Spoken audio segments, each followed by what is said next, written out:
6 bulikanaku, that is Monday to Friday. Clear, and we told you today it's going to be a little bit of a mashup, and we are having a lady in studio. Hello, how are you doing today? I am well, thank you. How are you? I'm doing very fine. When I met you up there with our MD, I got so excited, and I was trying to tell these people how special today is going to be. And before we can even go any further, let's just take them through who we are with today, so that they can feel what I'm feeling now. Yeah.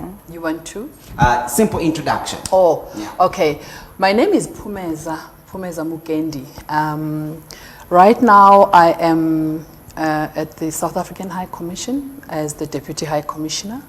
So that means whenever the High Commissioner, is not there, I have got to step into his shoes and do whatever, that he is assigned to do.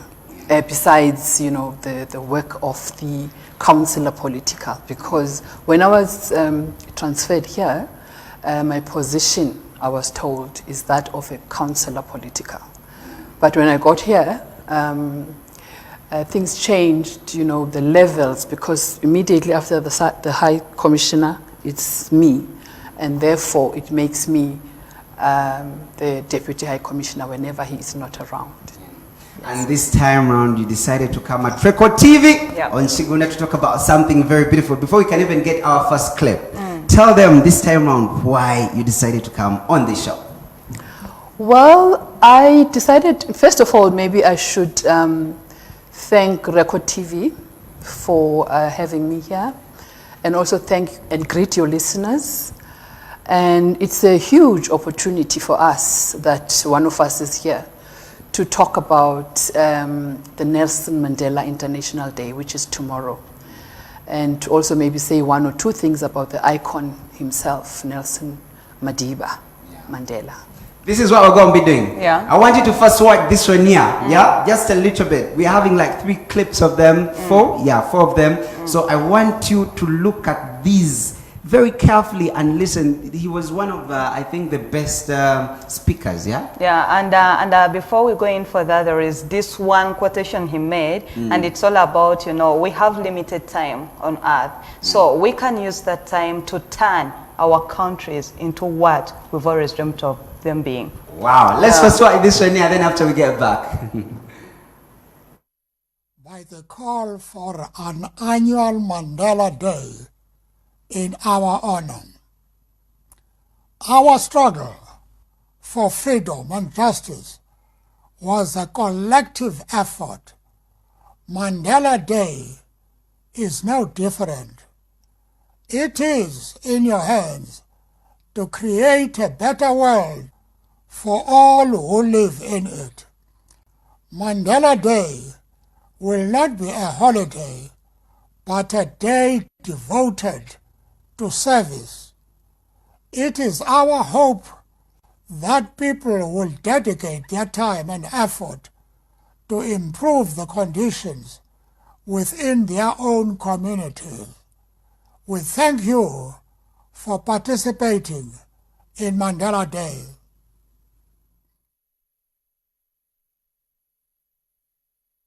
And we were talking with some of the artists that we are having here in Uganda. And when it comes to you, now we are going to be celebrating this tomorrow. What is going to be so special from the other days that they've been celebrating, Mandela, those 67 minutes? This time around, how have you prepared it here in Uganda? I think Mandela Day is always special. And I think a Mandela Day is not only on the 18th of July. It just maybe depends on the theme that is decided upon by the Mandela Foundation. This year, I think it's talking about eradicating poverty. I'm not sure, I'll check. And it is always important for us to reach out to the most vulnerable and try to change their lives. So maybe later on in this show, I will tell you what it is exactly that we will be doing tomorrow. Okay. And when it comes to Mandela, he's so much celebrated. so much celebrated. Yeah. And if you ask each of the individuals, they'll always, tip out something about him. I have my own, which I told, the guys who are watching us. When it comes to you, and you're supposed to pick out that one thing which was so special when it comes to Mandela, what would it be? Oh, there are plenty. Mandela once told us, in fact, that South Africa cannot be an island in a sea of poverty. In that, he was talking directly to the Africa agenda that South Africa is so much concerned with, whereby whatever we do, we try, or whatever South Africa does, always tries to look out for the interests of South Africans and that of other Africans. Yeah. And well, I don't know if you want me to also tap on other. You can also tap on others. Important things that Mandela has taught us. Tatu Madiba was very simple but very phenomenal man. You could walk up to him and you talk to him like a father. I don't know if I can share with you some intimate moments I've had personally with him. When I at some point I worked with him on the same floor at Shell House on the 22nd floor. And at that time, the ruling party now was trying to formulate the health policy of the country, and we had some Cuban doctors that had joined, in trying to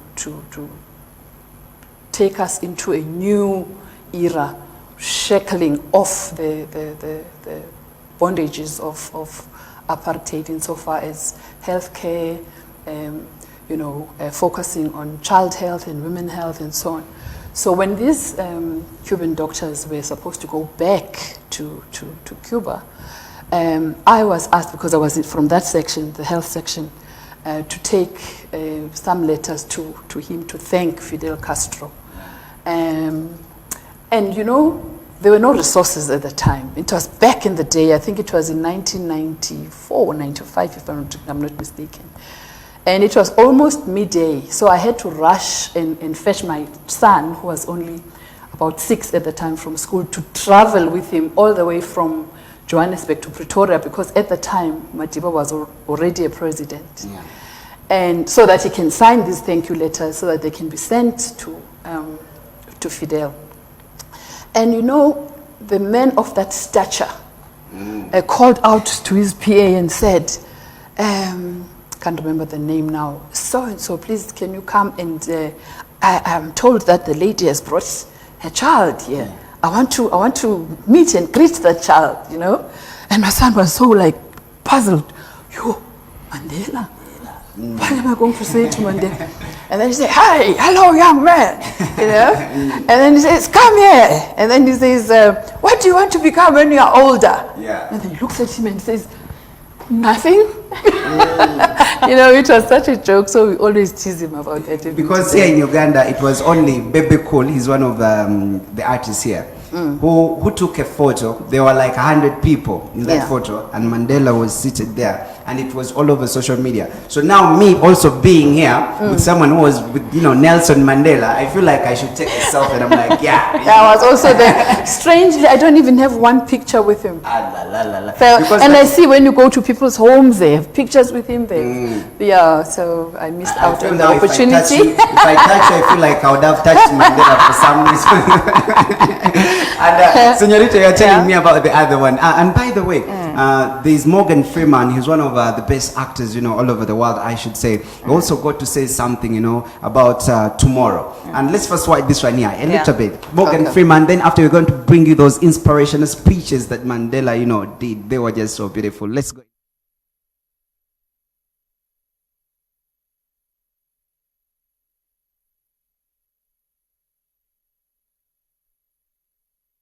Your time to do something great for Mandela Day.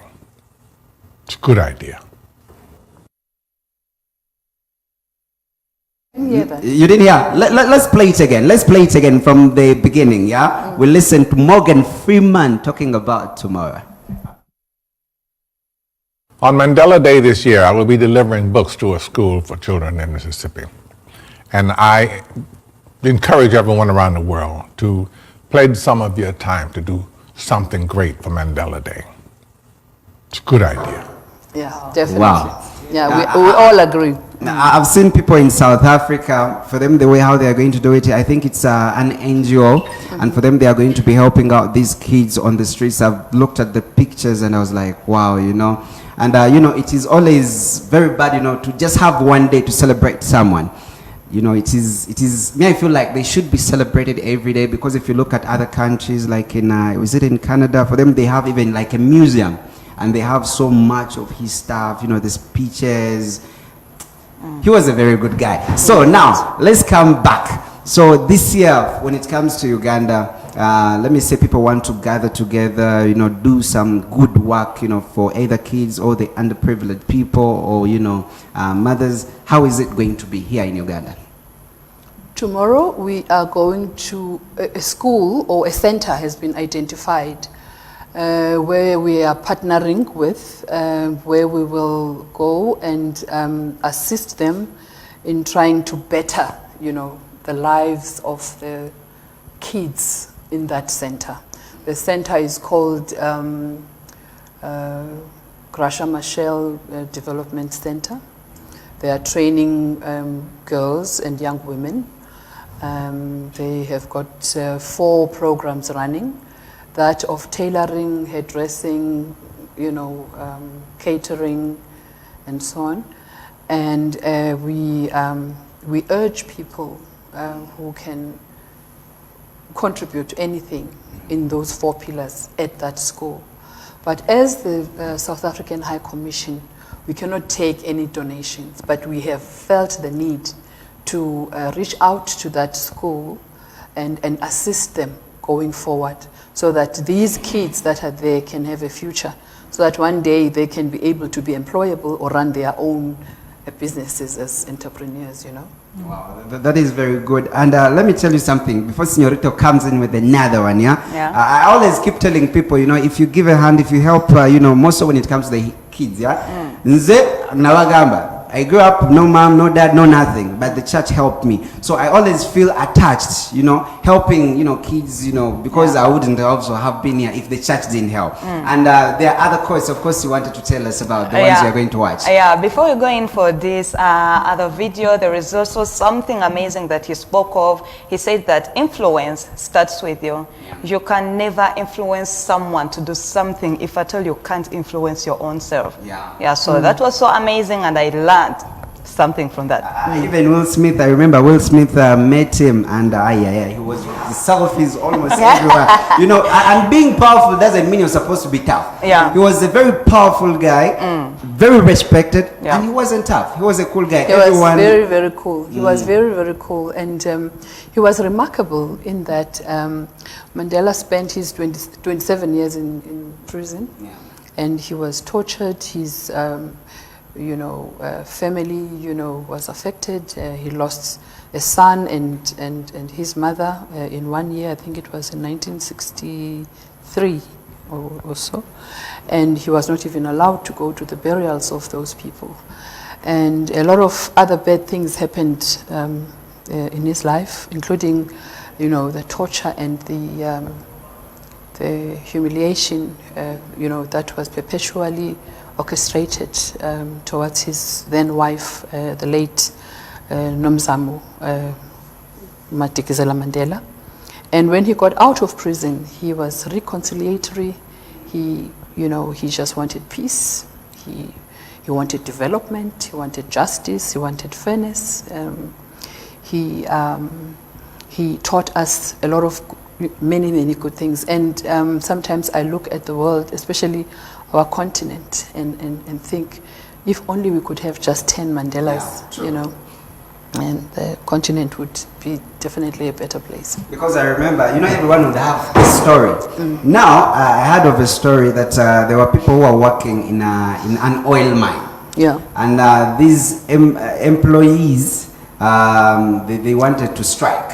you know, and there were like thousands of them. So when they came and they were striking, you know, the police tried talking to them and they couldn't say nothing. They kept on with striking. And then Mandela, they called Mandela and he was in his house. Then they drove him there. And when he came and stood like so, all of them just came down. Yeah, like, he had that effect on people. And then they were all good and he's like, guys, we are going to work on these issues. For now, let's work. Immediately, they were like remote control. Yeah. Let's first work this one here. Yeah. Again, we are going to be getting back.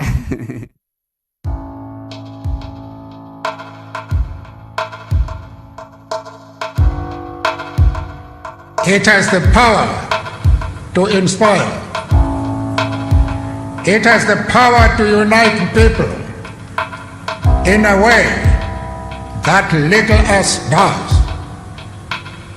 It speaks to youth in a language they understand.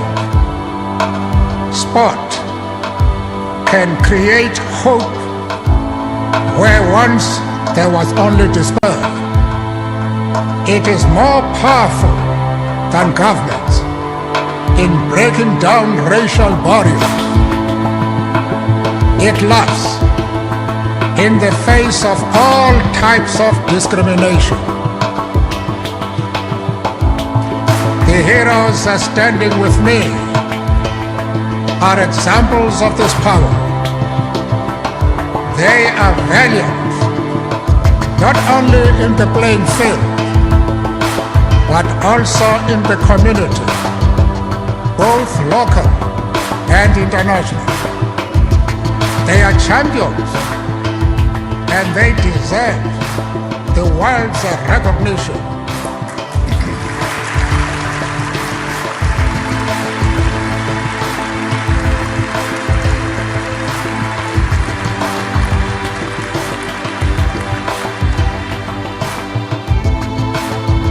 Together, they represent an active, vigorous Hall of Fame.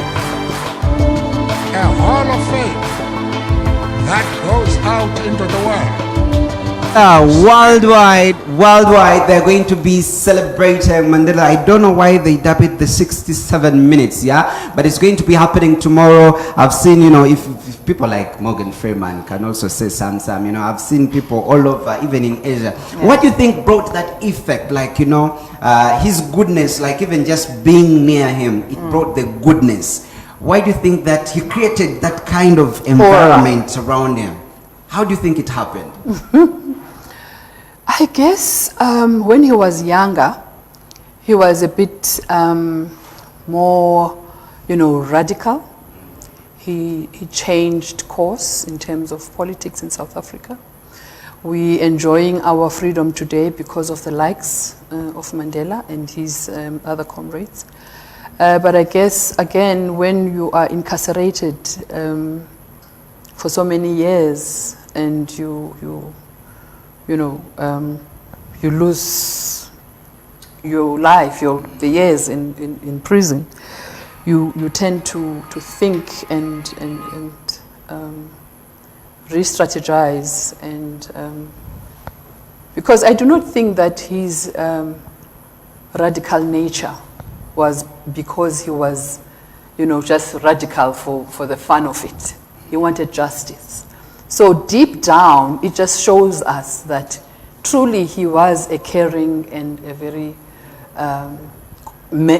concerned individual on matters, you know, pertaining justice, fairness, you know, things like that. Because if you look at, you know, when it reached time for voting, and then it was like, you know what, now this time I'm backing out, you know?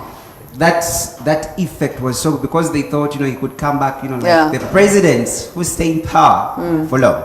What would you say about that one there, for the people who've been there, let me say 50 years? Well, situations are not really, they can never be, you know, generalized. They are not the same.